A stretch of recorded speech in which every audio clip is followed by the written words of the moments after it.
Yesterday we will learn with some of the concepts present in Java third unit, that is the dynamic method dispatch.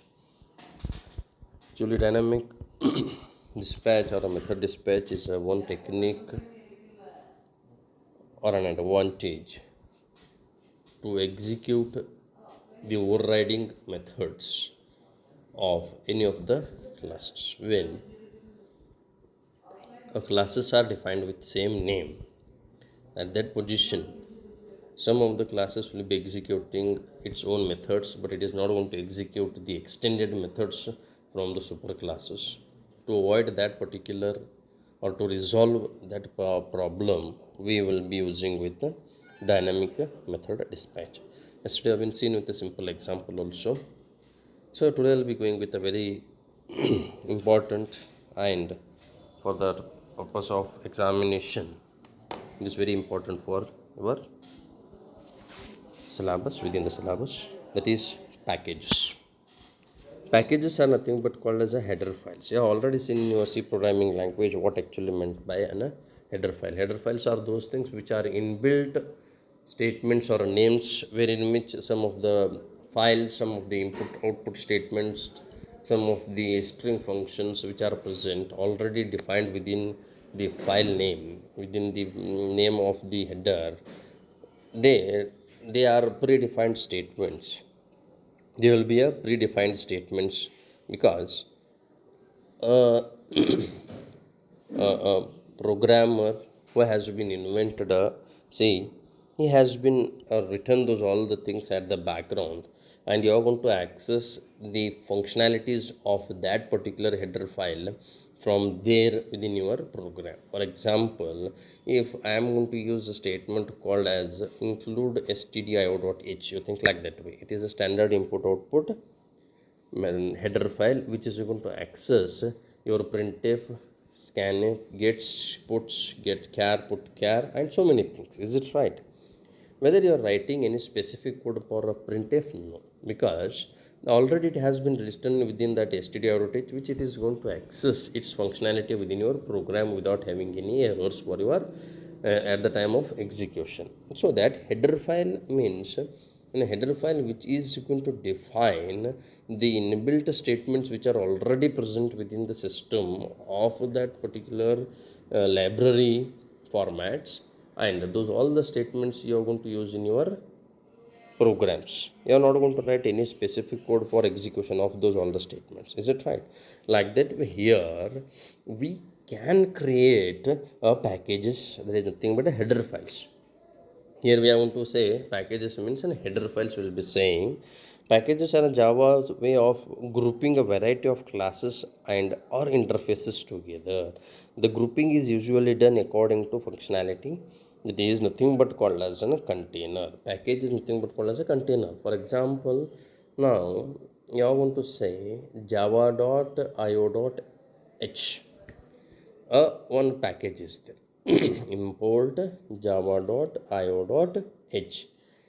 Import means it is a statement which is going to access the informations defined by your io class. Java is a package. Within that one, io is in a part of a class which is going to execute the different set of objects or methods which are already present, and you are going to execute them. They are called as inbuilt packages. And hence another sort of packages you can create your own header files also. How it is there, we shall see with a simple statement here. Types of packages.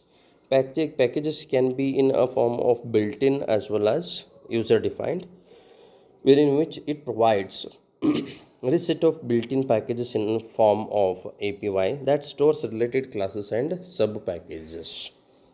Built-in packages, you're going to have the math, util, lang, io, etc. And user-defined packages which are categorized by their using of the classes which are defined by the users. Means you can create your own header files or packages according to your sort of informations how you're going to execute within the program. And what are the different types of advantages you're going to have with the package? Shall see. Java package is used to categorize the classes and interfaces so that they can be easily maintained. So in a Java package, you will be having a what you can say racks. Rack will be there. Within that rack, you are going to take a simple example of books. All the different types of books will be present within your home, and you want to make them to be at one position. Hmm? So you can take college books, magazines, papers like that you are going to have, and they are distributed like anything.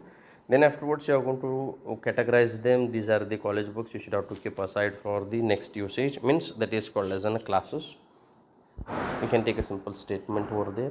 Then you're going to have the newspapers, English newspaper, Hindi newspaper, Kannada newspaper, and Marathi newspaper. So many different types of newspapers will be there. You are going to categorize them. Categorizing means differentiating from one language to the another language. You are going to call them as what?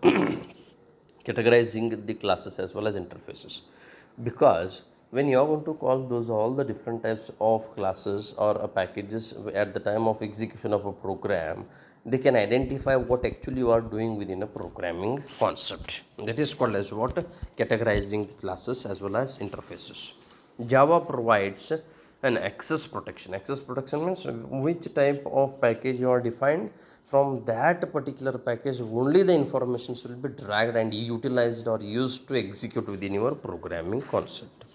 Java package removes naming conventions. Java removes and naming collisions. Naming collisions means you can define a lang is one of the package where it is used for defining the sub information or subclasses within the part. Okay. Okay. So Java API packages are different types of packages where lang, util, io, awt, net, and applet different types of. Just a minute. Just pause.